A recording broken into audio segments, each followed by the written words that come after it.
Well, thank you very much, everyone, for joining me today. We're on our last Q&A Zoom meeting of the course, and we are going to be focused on our final design.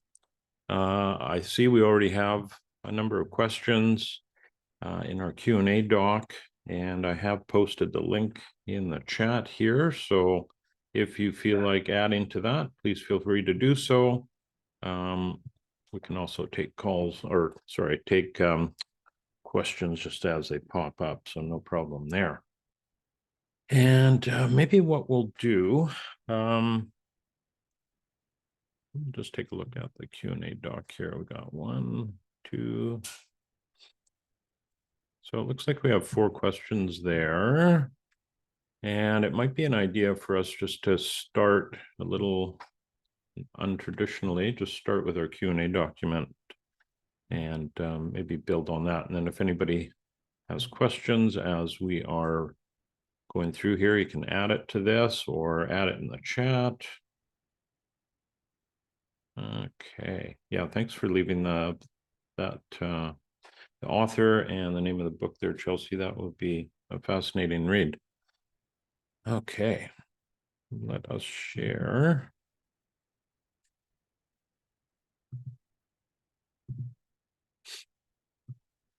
Yeah, so when I went through your lesson 9 assignments, there was a couple of questions that people had placed in their document that I thought would be interesting to discuss with the group here rather than just answering directly to those people. So what we will do here is maybe we'll just start at the top and we'll take a look at Dana's questions or question.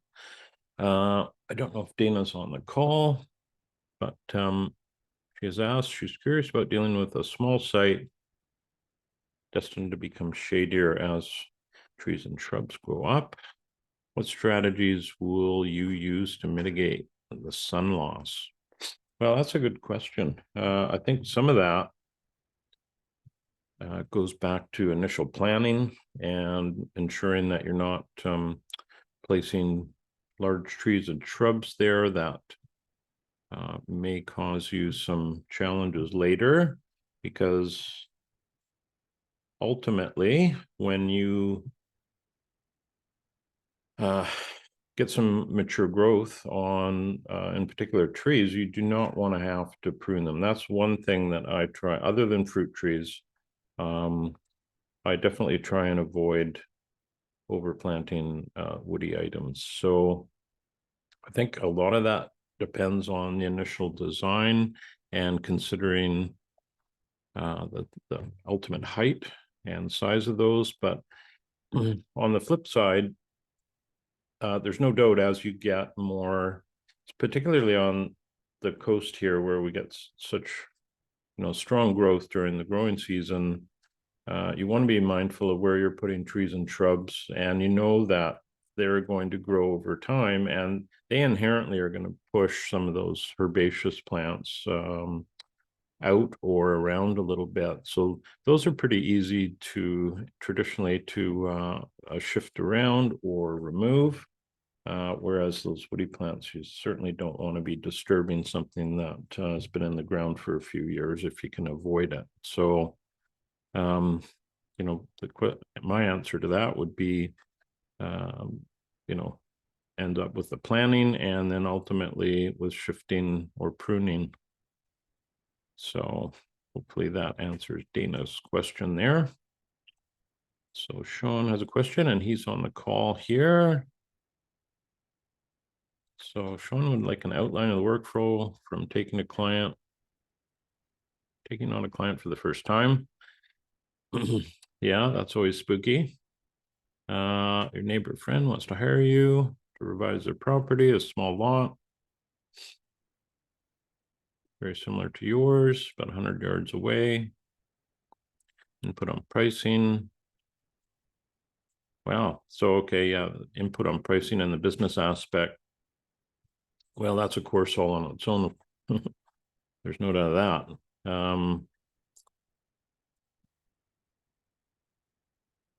it's exciting to hear that you've got somebody who wants to hire your service. So if it's a friend, and depending on how you're feeling, Sean, you may, I don't really want to provide too much advice on that, but I would say that, we do recommend, as you're starting as a designer, you may want to, even volunteer. I know that probably doesn't sound very good, but you might want to even volunteer your service just for practice and see how that goes. If you're needing to get paid for your service, which of course most people do, you'd want to kind of try and determine the value. So if you're trying to provide a fixed price, that's one thing, and that would be very difficult for you to do without having experience. You might want to just try and figure out a fair hourly rate, and that's certainly how I started years ago. Is I just set an hourly rate and worked on that, and it got me going. It's harder for your client because they have no idea what the ultimate price is going to be, but you could also decide on an hourly rate with a cap where you don't exceed a certain amount.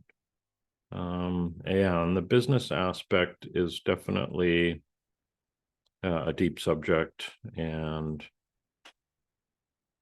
it's the one thing that I found when I started out. So I'd been in the industry 10 years anyways, as a gardener with a municipal park system, and then I worked in Windsor Great Park in England for a while, same sort of job, maintaining and renovating areas, which was lots of fun. So I had no idea when I started what to do that way, and I didn't have a mentor, which I wish I'd been a little more persistent that way. That could be very helpful.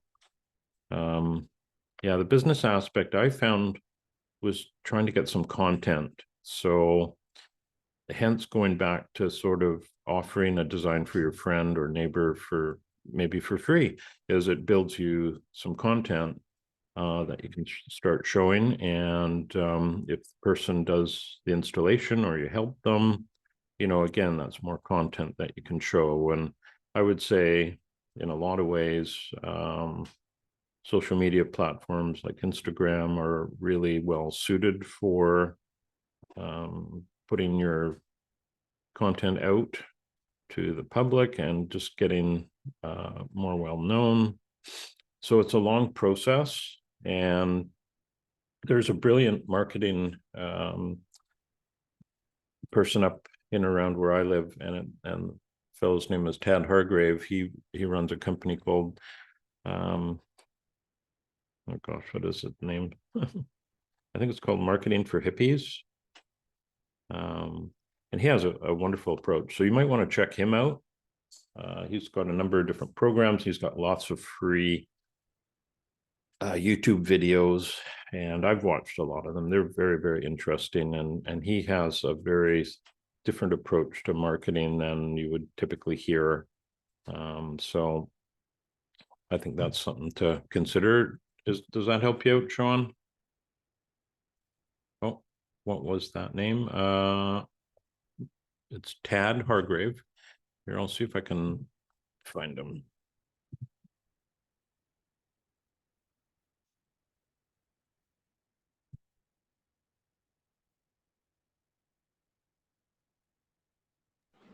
Yeah, sorry, I'm on my phone, kind of in transit.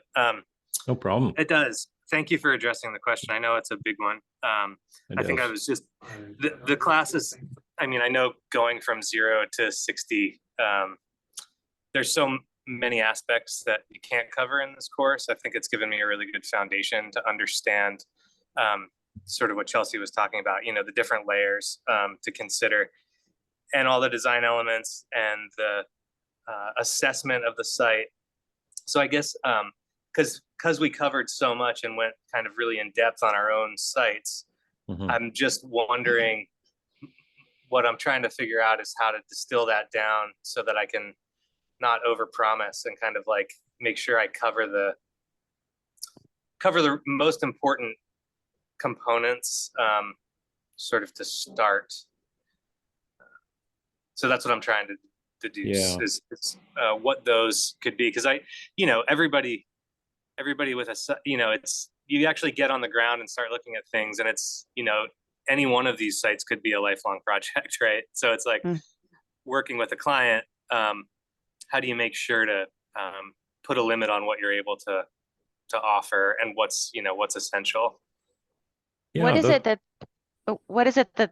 that your neighbor's looking for right now? Do they just want like a conceptual plan, some consulting? They'd like all of it from design to installation. And they're willing to help with the installation, and they have a good foundation to start with. They kind of want to edit and modify what's existing, so they already know some of the elements that aren't working. But it's more just like starting the conversation, because I can jump into designing, but I just want to make sure if anybody has any strategies for like just at the outset, what's a good way to kind of yes. One of the things that I really liked that I got out of this course was when Andrew gave a talk, I think on one of the calls, about how he prices things. And I think he always starts with just kind of conceptual design first. Yeah. And that's like a milestone, and it's an invoice. And I think it gives everyone a chance to kind of dip their toe in the project and just see how that relationship goes and see where your confidence is. And then it gives you a stopping point. And then if you feel like, okay, you know what, this feels like too overwhelming and a bit ambiguous, I don't want to go any further. But if you're feeling like it's a good relationship, and they are building their trust with you, then you can move on to the next step. So I think breaking it apart into those milestones, and maybe the initial is just a free consult, walk through the property, and you could offer that since you're just starting out. And then it's maybe just a really rough sketch of some ideas and some resources, just kind of go and build on it from there, but build along the way so that you and your neighbor feel kind of like they know what they're getting into. Yeah, that's great. Thank you for that reminder. There have been so many resources throughout, and there was some really good Q&As with Javin, where he touched on some of this stuff as well. So thanks for that reminder. But I think, we did do the walkthrough of the property already. And so that's why I'm kind of trying to digest, like, I'm clear on kind of the scope of what she wants, and I'm just trying to figure out the best way. But I think building in those milestones and those stopping points where we can check in along the way is a really good idea. Thank you. Yeah, I think one of the things you might want to consider too, which I know a few of my colleagues are really put a lot of importance on, is just being very honest with your abilities. So if somebody is asking you, well, I would like you to do this, this, and this, and like Tabitha was saying, you just take a step-by-step process, right? So you do a concept design at first, and you just be very clear that I'm not an installer, but let's start with this and see where it goes. Because I think the design is one thing, but when you get into the installation, that's a completely different kettle of fish. And that's where you can get yourself into a bit of trouble if you're, taking on something that's way above your abilities. So are you hoping just to stay in the design end of things, or do you want to be a design build contractor? Or have you thought about that? Yeah, well, that's where my background is. I have long ago, just landscaping experience, gardening experience, and then building and installing like raised beds, sub-irrigated raised beds. And that's sort of why she came to me. So that portion of it, that specific portion of it, I'm comfortable with. But the whole, the rest of the landscape, not necessarily, but So, but yeah, the pricing aspect of that and just knowing the work and the time, the hours and the effort, you know, I'm just one person, right? So, yeah, establishing that kind of what my abilities are and what time allows for without hiring contractors is a good reminder as well. Thanks. Yeah, well, I know it's when you're starting out, almost everything you take on is going to be new, and you know, you'll have a level of uncomfortableness with that. And I know there was a few of my early projects that were quite large that you know, they took a huge toll on me.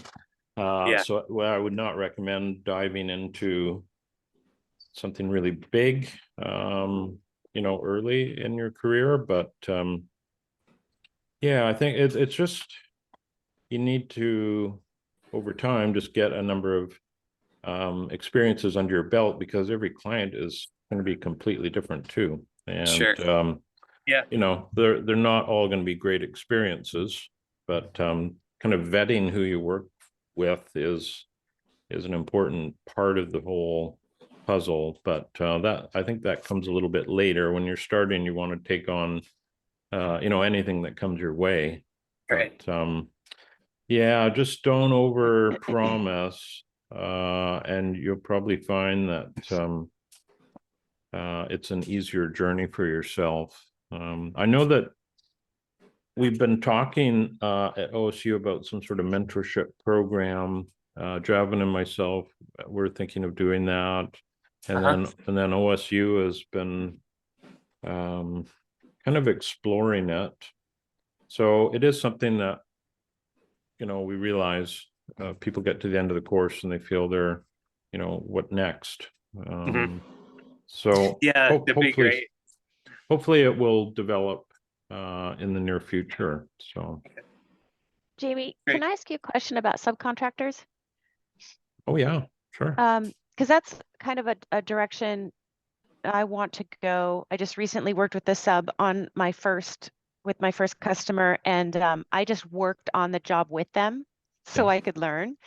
And so I like that approach. And maybe you don't make a lot of money because you're not doing the install yourself, but the learning was great to see how a professional, an experienced professional prices a project, you know, how many resources they put on it, the equipment they bring, all of that was really helpful for me to see and then work alongside with them.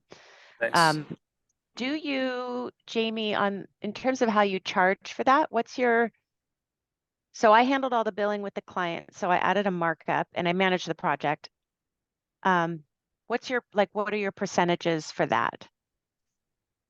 Well, typically, I mean, that's changed over time.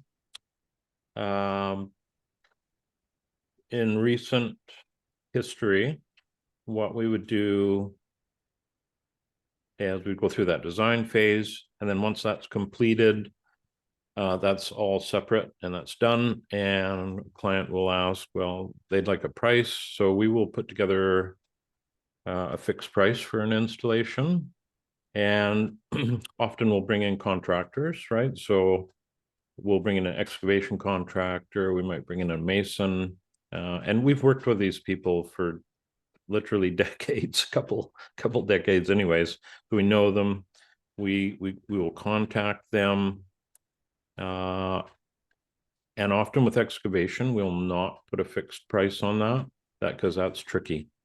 You're not really sure whether they're going to be there a day and a half, or half a day. So that can be a tricky one to estimate. But typically what we'll do is we will price the project, which will include our labor, and then those pieces that we're bringing people in for will typically, you know, have a 15% margin on them. And it's all very transparent. The client knows what's going on. We're not sort of burying it within an agreement. So we're very, very clear on that, because it may be, especially with masonry, it may be the client changes something and you know, we have a change order, we need to add or subtract quantities. And it's just best to be transparent the whole way. which can be hard when you're starting. But And the subcontractors, are they charging you their market rate as if they were working directly with the customer, or do they discount their services because you're managing that customer relationship? no, I don't think so. I don't think we're getting any cut rate. No. Okay. No, but most of our clients don't want to have to deal with these, not the contractors, but they wouldn't know who to call necessarily. And there's you're earning your fee with all the administration and communication with that person. So yeah, it can be tricky. Our first really large project was on a handshake, and luckily it turned out well. But and at that point we were charging 10% margin on subcontractors, and we were working on the site ourselves. But we were charging for our service separately. Okay. Yeah. Whereas today, if I was, because I'm not installing at the moment, today I would be approaching a bit different. I would price the project. I'd have somebody else price the project and then put our margin on it and make that very clear that if somebody wanted us to manage it, here's the fee, and that would include site visits and and making sure there are inspections along the way. Okay. That's not my preferred. I'm more of a hands-on person. I do prefer to be the one, whether that be irrigation or planting, but yeah, it's tricky. If you find someone you're really working well with, then that's awesome. And you'd certainly want to develop that relationship, but it takes many, many years to to sort that out, right? So sounds like you got a good start though. Yeah, I'm kind of just seeing being more hands-on along with my contractor as part of my education. Yeah. And I think in the future I'd want to be less putting in that, all day hours, and more, like you said, some regular site visits, in addition to managing that contractor and the admin and the invoicing and the customer interface. But for right now, I just want to work alongside with them and learn. Right. Well, and And if hopefully you've not get in their way. yeah, and if you've seen their work and you feel that it's high quality, then as long as you're not learning bad traits, it's all good. But That's a good point. in where I live in British Columbia, we have a BC Landscape Nursery Association, and it has a book of landscape standards. So in your area, you might want to look for something that's similar and make sure all the work is being done to the local standards, just as a minimum. And often, I know with irrigation, we're wanting to exceed the standards because they're not quite as high as we'd like them. But, in regards to soil depths based on the plant material, whether it be tree, shrub, or herbaceous, those are important little bits of info to have as you're doing some of your site prep, just to make sure that you're doing your due diligence. Yeah. So it's a lifelong, it's such a huge process learning all this stuff, and I'm still learning, and I learned from you guys, which is great. So there's a lot of things to learn, and hopefully as you go along, that whole it starts to shrink a little bit. You refine your process, but your relationships with your subs are important. And where I live, you've got to make sure your subs have workers' compensation coverage, so that if there's an accident, they are covered. And if they aren't covered, you have to cover them. So, there's a whole legal end of it that you want to be careful of too. And then there's also like a long time ago when I was in school, they gave me a landscape estimating book. Is that something is that kind of what you're talking about when you're talking about standards? No, these would be landscape standards. I don't know if I have one here, but it wouldn't be relevant to your situation.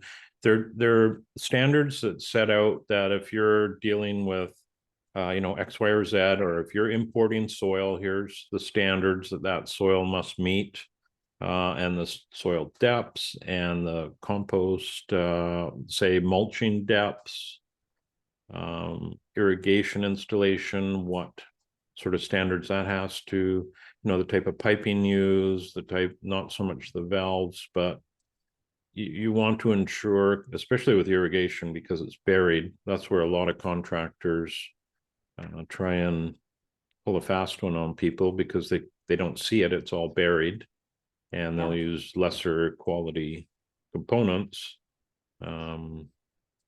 It's. I'm not sure if there is a landscape association in your area, but I would check that out. And if there is, they would have some sort of standardization documentation in place, and it's a good thing to have. So that's something we write into some of our designs. If we don't do an irrigation design, which I typically don't like to do, if we would state that, all irrigation work to be it's called IIABC standards, so that at least there's this kind of minimum threshold people are working towards. Okay. Now, okay. So we've done Dana and Sean's question. And Tabitha, you had a question here about adding earthworks and swales. I think that was from last week or last meeting. Okay. Okay. So I still don't know the answer to that though. Where can I add them? I think I just need to learn more. Yeah. I got the rainwater harvesting book, so I'm going through that. Oh, cool. Well, it's funny, when I went through my PDC, I was so excited about swales, and I started working them into a lot of designs, which, you want to practice with those and see how they perform. And I had a colleague say, well, he took a look at a drawing I had done. I asked him for his feedback, and he said, well, what happens if that swale doesn't fill with water? It's just going to be, this permanent element that is really, not doing its job. So that really made me think about swales in general. And in my area, I've pretty much 100% gone towards rain gardens instead, because they're essentially the same thing except better, because we can plan all the vegetation in the rain garden, whereas the swale, you have that maintenance of the swale itself. How are you going to maintain that, and what's going to grow in the swale? And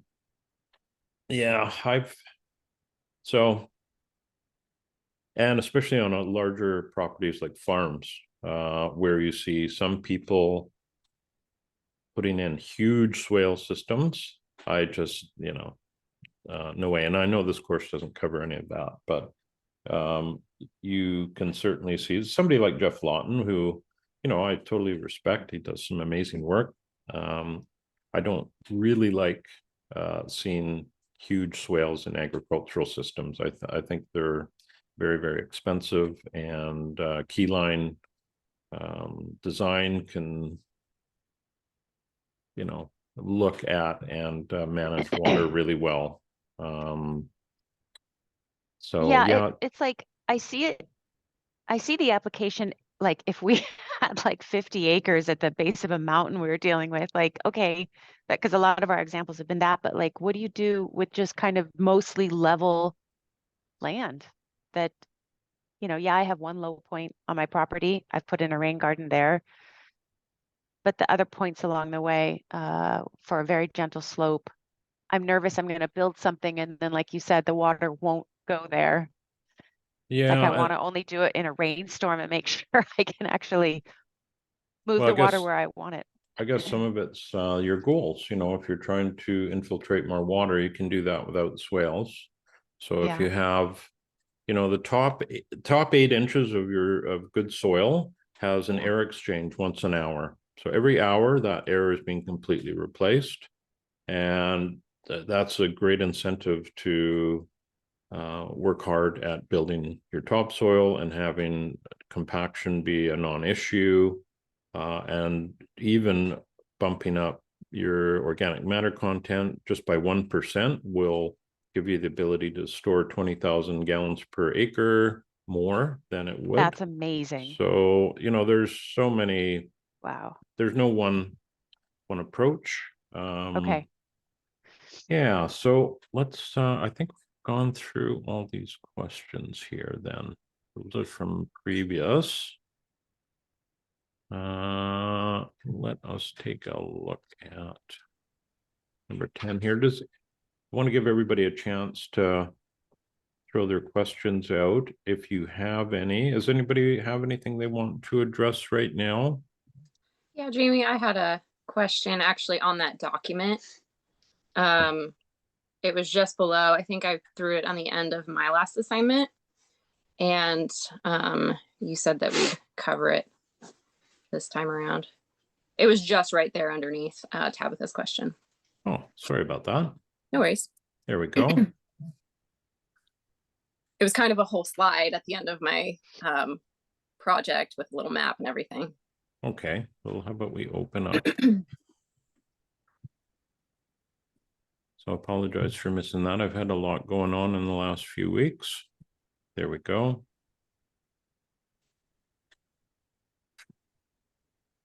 Okay, so you're looking for recommendations for adding additional rainwater harvesting.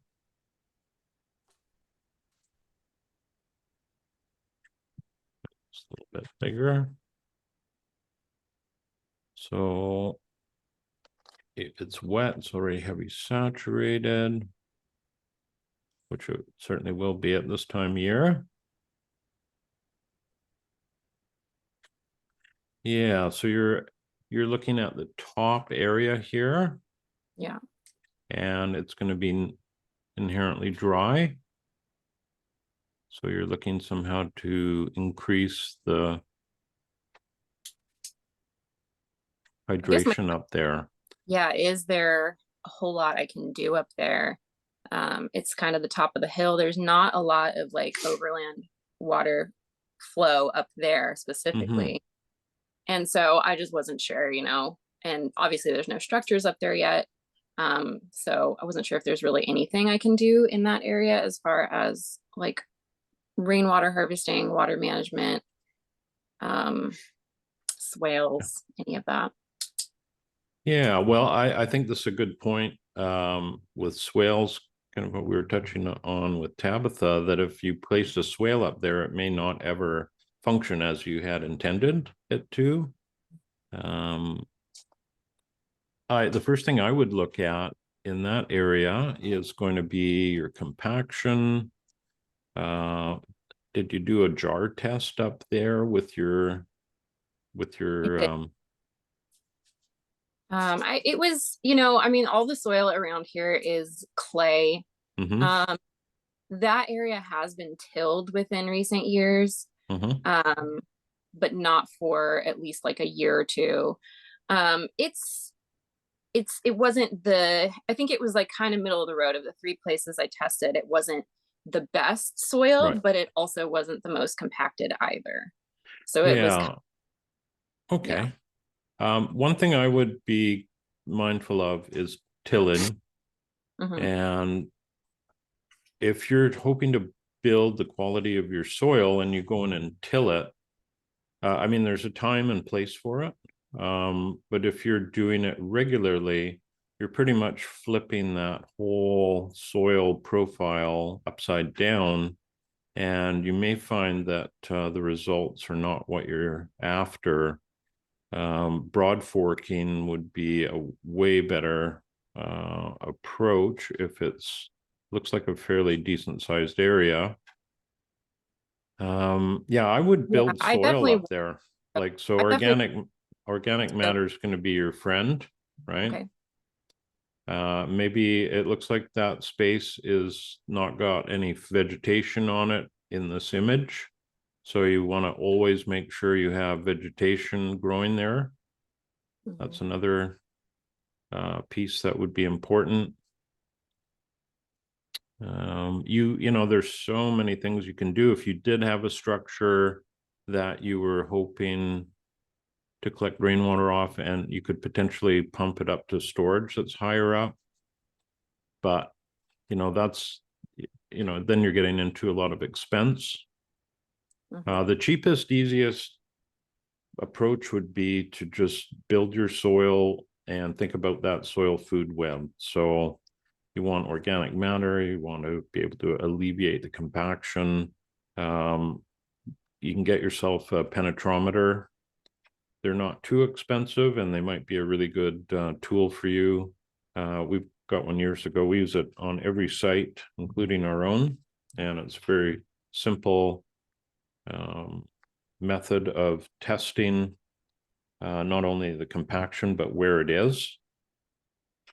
And yeah, and make sure that soil's covered, right? You don't want bare soil. So if you've had a crop there, or you're treating that area in some regards, you want to make sure you got some vegetation on there right away.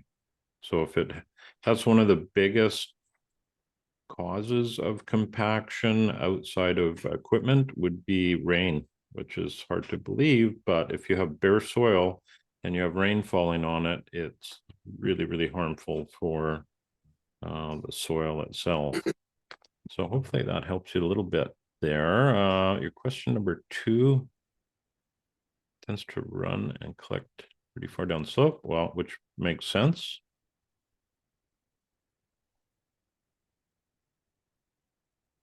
So you're getting water on your driveway, and you're wondering what to do with that. What's on the left-hand side here?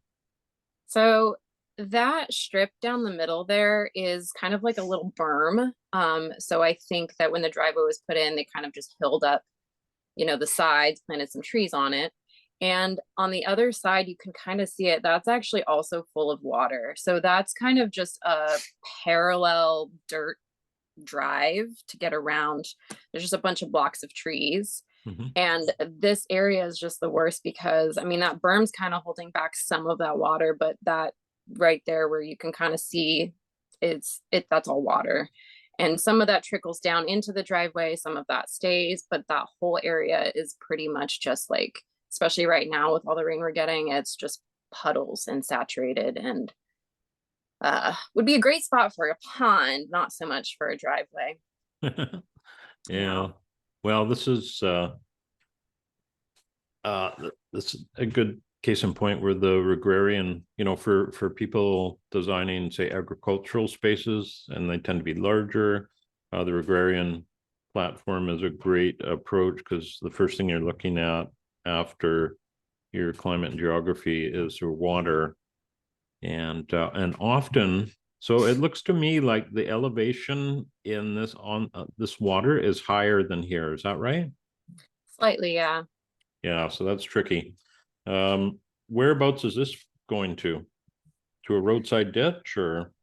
Well, that's kind of the other problem, is there are no ditches along the driveway. There's no, so, I mean, with that little light blue circle is just the whole area where it's really saturated, and the contour map's pretty dead on.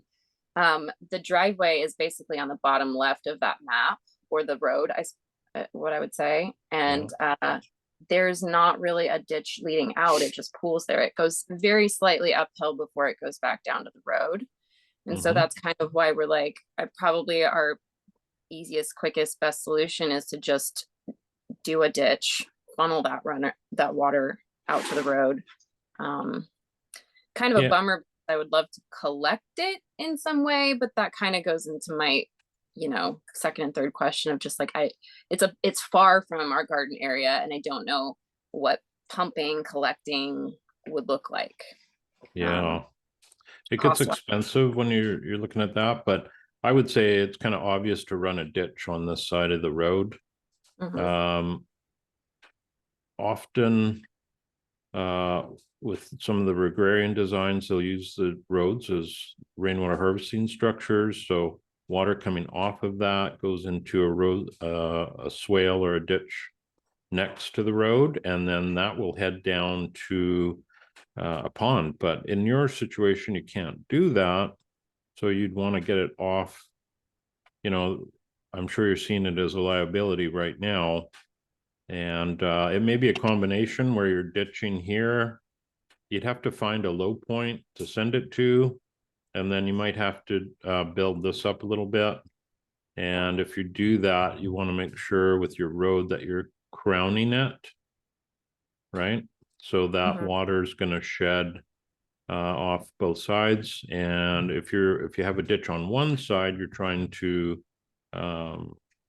focus on, then you'd certainly want to have your road slope towards that, if that makes sense. But yeah, I would say now the challenge with ditching is you're probably going to be starting to pick up groundwater coming off of this one.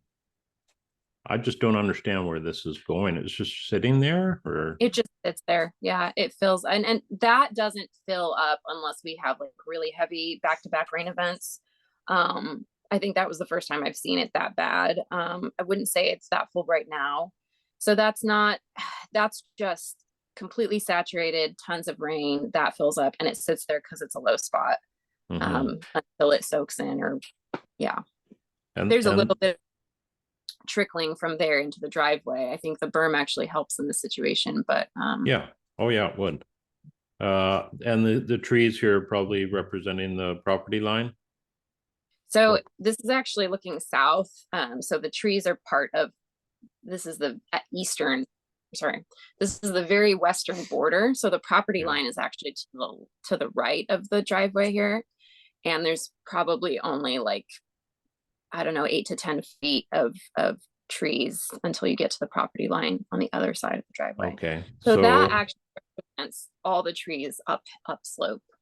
So the water we're seeing at the side of the road, and those trees are more over here. Is that right? Yeah. Okay. Well, that's a bonus. But of course, it's wanting to head in that direction. If you if you took it down all the way down the side to the road, is there a ditch that'll pick that up? Yeah, there's just a ditch in on the side of the road that, yeah, we could definitely funnel it to. We'd have to put it, probably have to do a pipe or a culvert or something under the driveway. Just because there is a dirt road coming off to the side there too. But we could absolutely just have it go out to the roadside ditch. Yeah, you want to give water a place to go for sure, and you can't collect it all. It sounds like you're in a spot there. You can actually see your neighbors, how it looks like they're getting more growth here than they are higher up on their crop, whatever that is. And so they're benefiting. Yeah. Well, the other option too is you look over time, you look at if there's somewhere in here you can intercept some of that water and look to collect it. But it's hard to say, you know, with not knowing your site. And the contours are reasonably accurate with Contour Creator. But if you did want to, before you did anything, I might suggest you get some updated information, contour information, and you could either get that through like a GIS technician. I'm sure most of Oregon has LiDAR data that they could pull off of, or you could do a little drone survey, and then you'd know for sure what you're dealing with, and you could calculate how much of this, almost like a little micro watershed. If you take a point where you're getting all that water and you kind of work yourself back, you could figure out how much is actually draining into it, and that would help. Yeah, these often, you know, these are really interesting challenges, because you know you want to try and provide your stormwater management at the same time with hydration, right?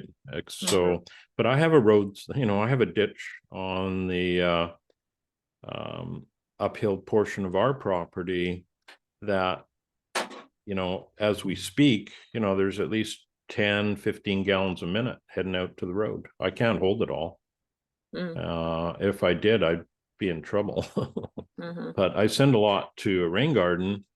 But it doesn't look like you have that option in this case. So you could collect and pump, that's an option, but you might find that a strategy for this area will take you a little bit of time to develop. And because you don't want to, the obvious thing is ditching here and observing how that goes. You may find you're getting, that it does clean up the road surface for you, but it looks like the road needs a little bit of work, topping up. But yeah, ditching here would be a good first start, I think.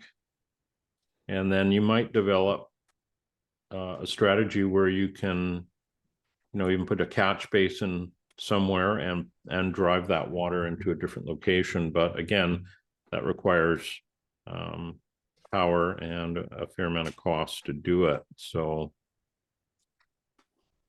yeah. Do you know if there are any good resources as far as or would I just have to try to find someone locally, just to get a ballpark idea of how much a collection pond, a solar pump, how far can you feasibly pump that water? If it's even within our range or ballpark, would that just be something that you find a company that specializes in that, or is there anything online that can give you kind of idea? Well, I would look for an excavation firm in your area that's been around a bit. If you have any neighbors with any ponds, maybe ask them who did that for them and if they were happy with it.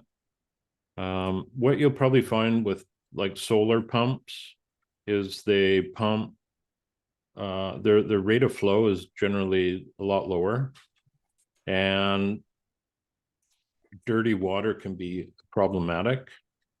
So while solar pumps are really good for pushing clean water, that might not be the best fit for stormwater.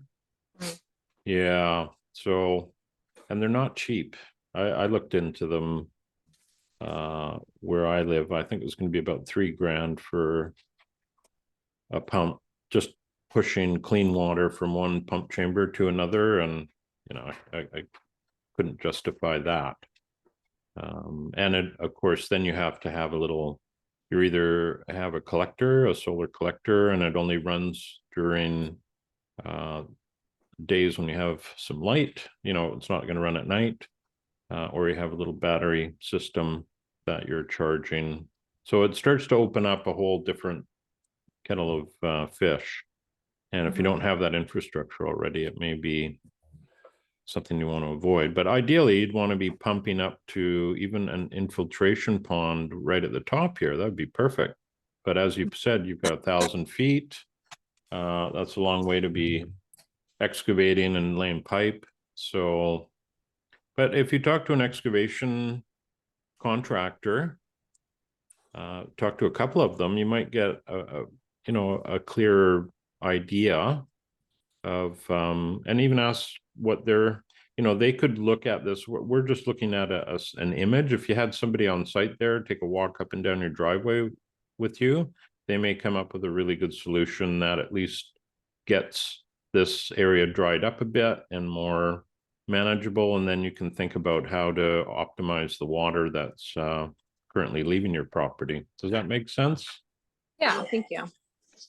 Okay, and oh, I think we answered your last question here. Yeah. Okay, so we're getting it to the end of our meeting here. Let's see if I have, well, thanks Tabitha for putting that book in. I should grab a book off my shelf here and share it with you too, because it's an excellent estimation book. Just one sec.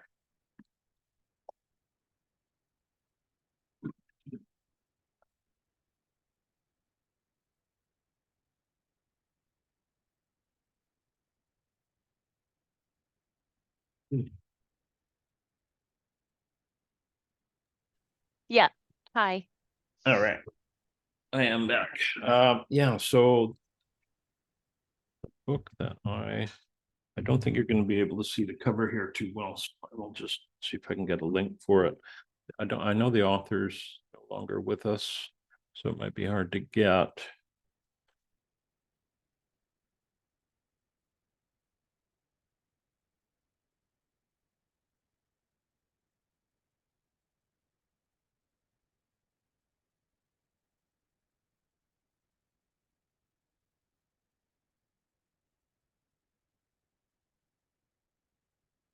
Yeah, I'm sure this is out of print and maybe quite difficult to find. But this is a book that I was introduced to. There we go. That's it right there. It's not quite that. That's the one. So the beauty of this, if you are installing landscapes, is it gives you production times, typical labor amounts, like how long it would take you to move a cubic yard of soil, how many linear feet of piping you could put in a day or an hour. This is very, very valuable from an installation point of view, not so much design, but worth checking out if you can find a copy. It because I basically went from